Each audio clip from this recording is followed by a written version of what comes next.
Sejam muito bem-vindos, um bom dia, uma boa tarde, uma boa noite, de acordo com o período que você está assistindo essa aula.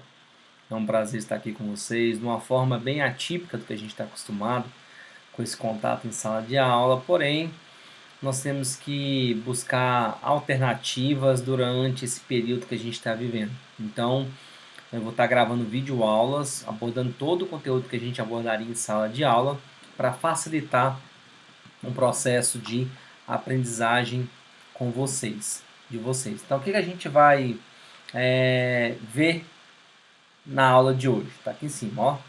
Requisitos de admissibilidade recursal.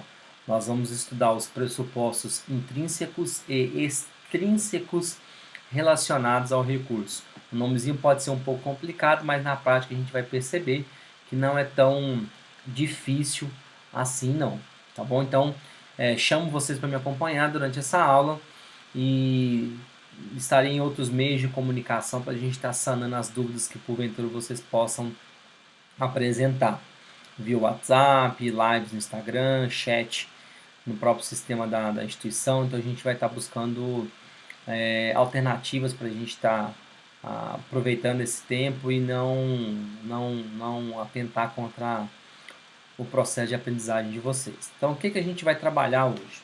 Os requisitos de admissibilidade do recurso. Nós podemos dividir em dois grandes grupos de requisitos. Nós temos os pressupostos que são intrínsecos, que são aqueles pressupostos referentes à própria existência do direito de recorrer. Os pressupostos intrínsecos, a gente vai analisar a existência do próprio poder de recorrer. Eu tenho poder de recorrer, então como é que vai observar isso? Nós temos os pressupostos extrínsecos, que é o modo com que eu vou recorrer. São alguns requisitos para que eu possa efetivamente ter sucesso no meu recurso. Então, o primeiro requisito que nós vamos ter, o primeiro requisito intrínsecos, é o cabimento do recurso. Será que é cabível o recurso nessa decisão? E será que o recurso que eu estou utilizando é o recurso correto? Então, para a gente preencher esse primeiro requisito, eu tenho que analisar duas situações, eu tenho que me questionar duas coisas. O ato que eu estou buscando, ele é passível de ser questionado via recurso? Ou o ato processual que eu estou analisando, é possível recorrer dele? Por exemplo, é uma sentença que cabe recurso de apelação?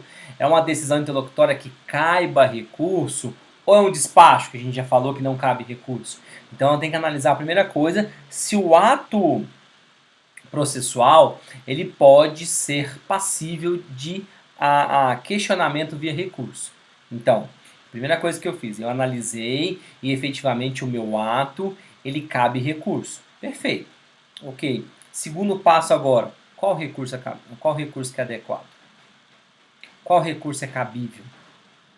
Lembra que nós trabalhamos lá atrás, princípio da taxatividade dos recursos, recurso tem que ter previsão em lei, então tem tudo relação com isso aqui. Então tem que me questionar. Primeiro, o ato que eu estou atacando é passível de ser questionado via recurso? Ou seja, o ato processual, cabe a recurso do ato processual? Cabe.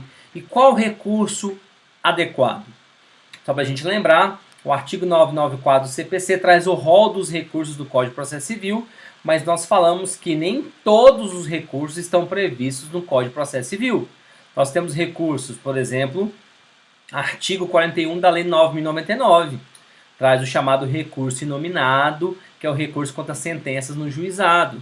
Nós temos os embargos lá na Lei de Execução Fiscal 6830 também, que tem uma nomenclatura específica para aquele tipo de recurso. Então, só para a gente recapitular, nem todos os recursos estarão dentro do CPC, mas obrigatoriamente todo recurso tem que ter previsão em lei. Não cabe recurso sem ter previsão legal, ok? É requisito do recurso ter previsão legal. Dessa forma, a gente conseguir preencher tudo isso, a gente consegue alcançar tranquilamente, preencher tranquilamente esse primeiro requisito. Então, esse primeiro requisito ele é alcançado desta forma. Então, o primeiro pressuposto intrínseco que nós temos é o cabimento. Ou seja, o recurso que eu estou buscando, o ato processual que eu estou buscando, ele pode ser atacado via recurso, independente do tipo de recurso que é. Então, eu tenho que fazer qual situação? Primeira coisa que eu tenho que fazer, eu tenho que analisar se o meu ato é possível ser atacado via recurso. Olhei, realmente o meu ato pode ser atacado via recurso? Perfeito. Segundo passo, qual tipo de recurso é cabível? Qual recurso é cabível? Então, por exemplo, o juiz profere uma sentença com base no artigo 487, por exemplo. Ele julgou procedente os meus pedidos. Parte contrária não concorda. Ela quer recorrer. Então ele vai ter que analisar, o ato é passivo de recurso? Sim. É uma sentença. Cabe recurso de apelação. E segundo, qual recurso que cabe? Acabei de falar, apelação. Então ele cabe recurso e o recurso de apelação. Assim nós temos o primeiro pressuposto intrínseco, que é o cabimento. Perfeito? Dando seguimento, próximo que nós temos aí na tela, legitimidade de parte. Artigo 996 do Código de Processo Civil. Quem tem legitimidade de parte? Lá fala, primeiro, a legitimidade recursal, as partes, Ministério Público, terceiro prejudicado. Como assim? Vamos analisar isso. Quem tem legitimidade recursal? Primeiro, as partes. As partes possuem legitimidade recursal. Ou seja, as partes envolvidas no processo, elas podem interpor recurso. Perfeito? Ministério Público pode? Claro.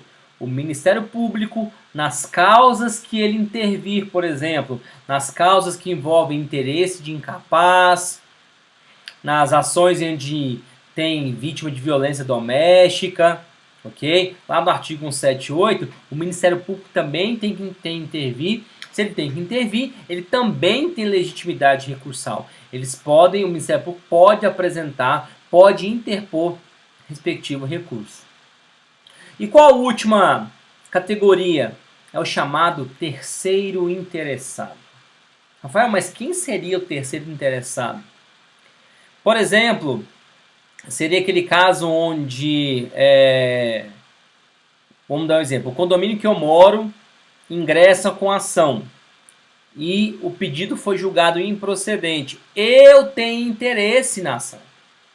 Eu poderia até ter ajudado o meu condomínio como assistente, por exemplo. Eu poderia ter entrado como assistente do meu condomínio, só que eu não entrei. Só que eu tenho interesse naquela causa. Porque se for procedente, por exemplo, olha, eu quero uma ação contra um vizinho nosso. Se a ação for procedente, eu vou ser beneficiado. Se a ação for improcedente, eu vou ser prejudicado. Então, neste caso, o condomínio entrou com a ação foi julgada improcedente, mesmo que o condomínio não queira recorrer, eu, na condição de terceiro prejudicado, posso interpor o meu recurso. Ok? Então, quem tem legitimidade recursal? Parte, Ministério Público e o terceiro prejudicado. Aí eu, como terceiro prejudicado, vou ter que comprovar essa minha condição de terceiro e que fui prejudicado por conta de uma decisão judicial. Ok? Então, partes, Ministério Público, terceiros prejudicados. Ok? Duas observações importantes que eu quero fazer com vocês e eu quero que vocês anotem muito isso. Já foi objeto de prova. O juiz tem legitimidade para recorrer? Juiz, legitimidade para recorrer? Fica um pouco estranho, né? Mas a resposta, sim. Tem casos que o juiz tem legitimidade. Quando, Rafael? Se você questiona o impedimento ou suspeição do juiz, então você acha que o juiz se enquadra em uma das hipóteses do artigo 144, ou você acha que o juiz se enquadra em uma das hipóteses do artigo 145, impedimento e suspeição. Procedimento, só para a gente se localizar no código, artigo 146. Se o juiz entende que não é impedido, não é suspeito, ele apresenta suas razões, encaminha para o Tribunal de Justiça e o Tribunal de Justiça vai dizer se o juiz é suspeito ou impedido. Se porventura o tribunal entendeu que o juiz é suspeito ou impedido, o juiz tem legitimidade recursal nesse caso. Então, o juiz terá legitimidade para recorrer nos casos de decisão relativos à suspeição e impedimento dele próprio.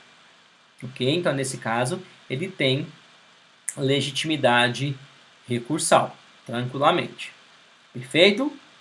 Segunda hipótese. O advogado teria legitimidade recursal em algum caso específico? Sim. Se o juiz fixou, por exemplo, honorários muito baixos e ele não concorda, eu já vi decisão que o juiz fixar honorário em 1%, a gente sabe que não pode, tem aquele limite legal. Eu já vi casos de 1%, 5%. O advogado pode, em seu nome próprio, interpor recurso. Só para questionar os honorários. Ele não está questionando o mérito do processo. O que o juiz está questionando, o que o advogado está questionando, é o que lhe é cabível. Ele está questionando os honorários advocatícios de sucumbência. Então pode acontecer. Por exemplo, tem juízes que entendem que ações patrocinadas por advogados de núcleos de práticas jurídicas de faculdade não tem direito a honorários advocatícios. Aí o juiz não fixa. Aí o advogado vai recorrer em seu nome contra a parte da decisão sobre os honorários. Ele não está entrando no mérito, ele até concorda com o mérito do processo, ele até ganhou o mérito em favor do seu cliente. Mas, em relação aos honorários, ele pode recorrer. Então, duas observações. Primeiro, o juiz tem legitimidade recursal quando se questiona a suspeição e impedimento dele. Segundo, o advogado tem a legitimidade recursal para questionar a questão dos honorários advocatícios. Perfeito? Dando seguimento, o próximo aí. Então nós falamos do cabimento, falamos da legitimidade e agora a gente vai abordar o interesse de recorrer, o interesse recursal. Como assim, professor? Como assim, Rafael? É questões óbvias, pessoal. A parte precisa, ou a parte busca, através de um recurso, uma situação mais favorável do que ele teve na sentença. Ok? Tem que ter a chamada utilidade recursal, ou utilidade da prestação jurisdicional. Então, se eu ingresso com a ação e eu consigo tudo o que eu estou buscando, tudo que eu estou buscando eu consegui. Então eu ingresso com a ação pedindo indenização por danos morais e peço indenização por danos materiais. Peço indenização por danos materiais no valor de R$20 mil e danos morais no valor de 10 mil. O juiz me concede os 20 mil de dano material e me concede os 10 mil de dano moral. Pergunto, eu tenho interesse recursal? A resposta é não.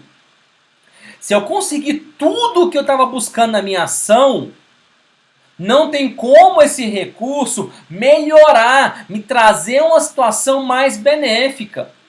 Então, se eu interpor recurso, a minha situação não vai ficar melhor. Não tem como ficar melhor. Então, neste caso, eu não tenho interesse recursal. Porque o interesse recursal, a parte tem que tentar melhorar a sua situação original. Ou a parte tem que buscar uma situação mais benéfica do que aquela que consta na sentença.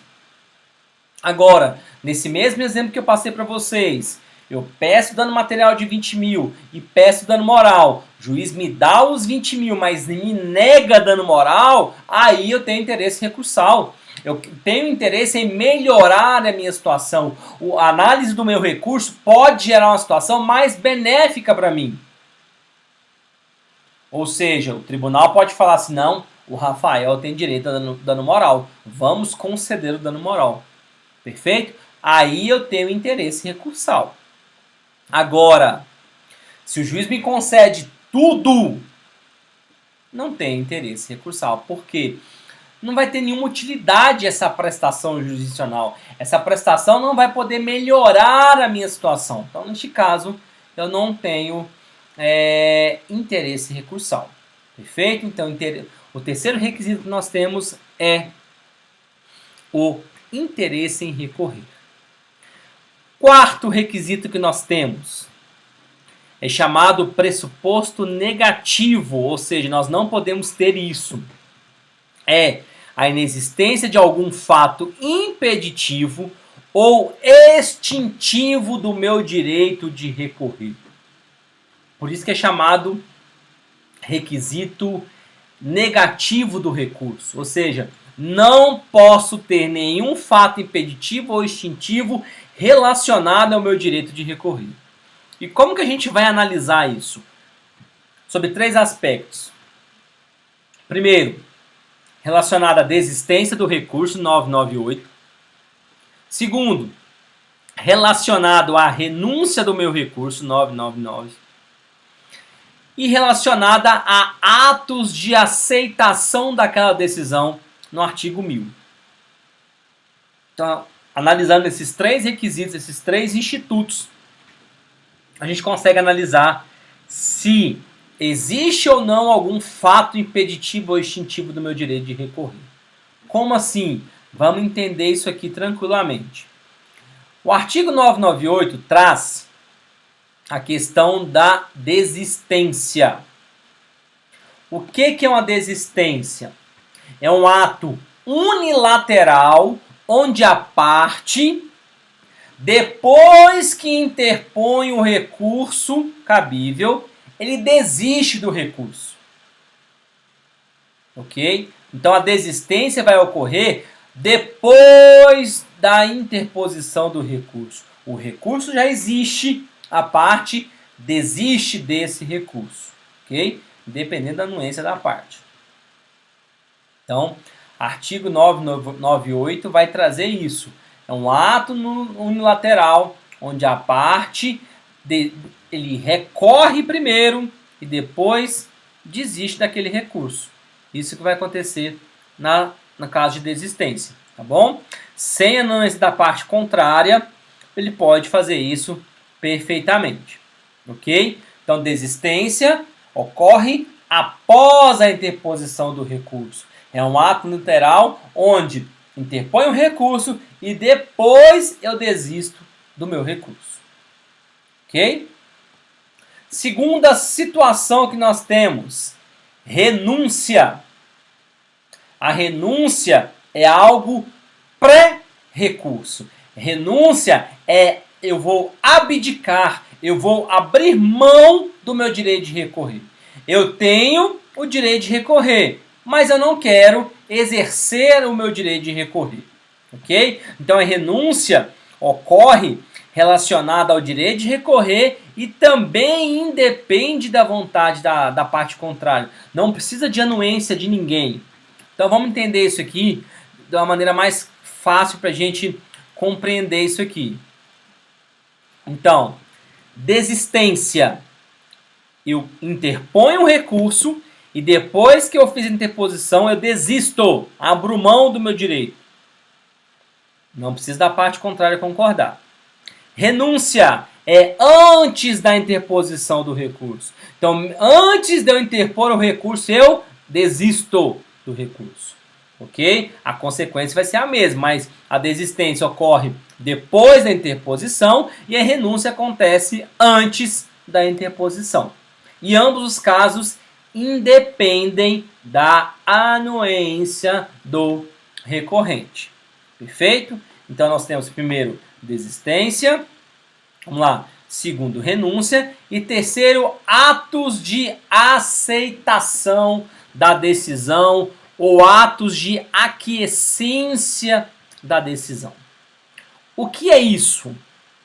Primeira questão importante.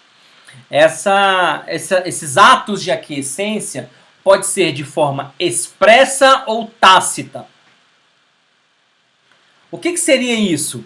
A parte aceita a decisão imposta.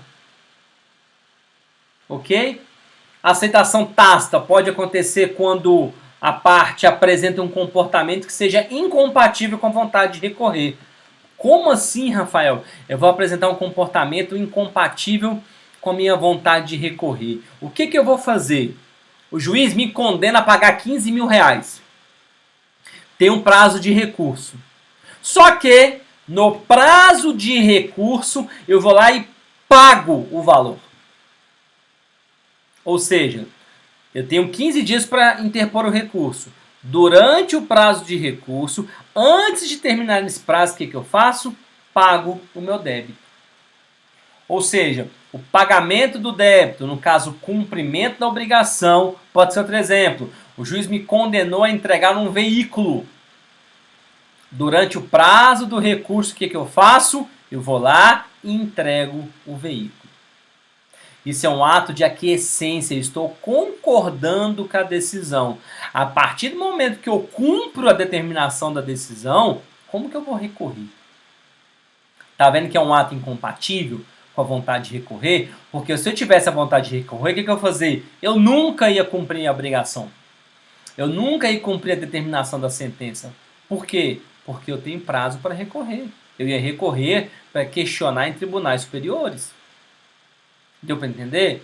Então, os atos de aquiescência ou de aceitação da decisão é quando eu pratico um ato que seja incompatível, que seja contrária à minha vontade de recorrer.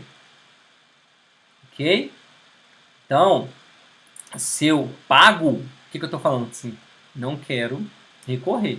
Então, é um fato que vai contrariar o meu direito de recorrer.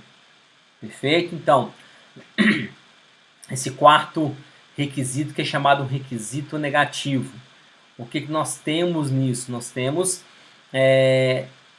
atos que não podem ser tomadas pela parte, porque caso sejam apresentadas, isso vai ser contrária à vontade de recorrer.